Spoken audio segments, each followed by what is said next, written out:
hopefully makabili din tayo nito. Parang maganda yan sa mga tour rider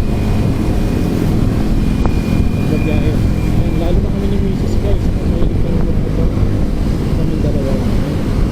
Ngayon lang tayo di makabiyahe kasi busy sa work. Nakaingat na tayo baby boy na tuloy guys. Ito maganda yung daan dito guys.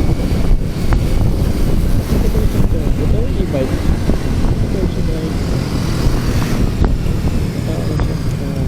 Honda Navy. Honda Navy na motorcycle. 110cc yan guys. Honda Navy.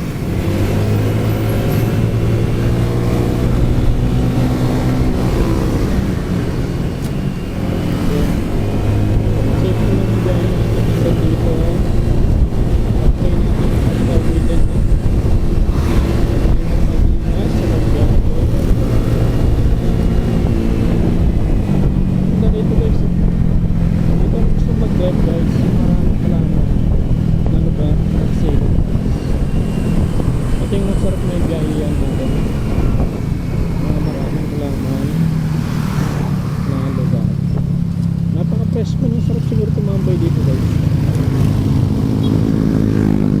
Pwede yung makikita ganito yung bibigyan lang ng iba.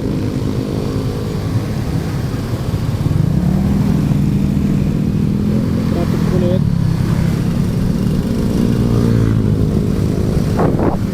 Pedestrian dito. Nakataw mo na siguro na baka bigyan.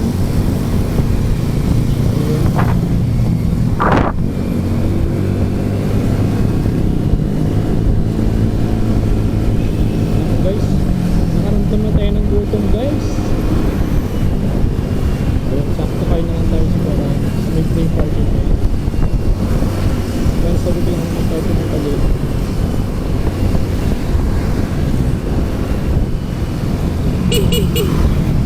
Kailangan natin sa tayo si ano guys si Luzon. Kasi hindi natin yan. Medyo marami na yung lumabas na sakit guys. Dahil sa patient puso, nagka-mild stroke, tsaka may parathyroid pa. So, kawawa. So guys, nakakawa ka lang. Tapos may sintomas siya ng pagiging nakakalimutan guys, na minsan gigising siya, hindi niya alam ang pangalan. Hindi alam ang pangalan, hindi alam ang nagda-dialysis, tsaka yung mga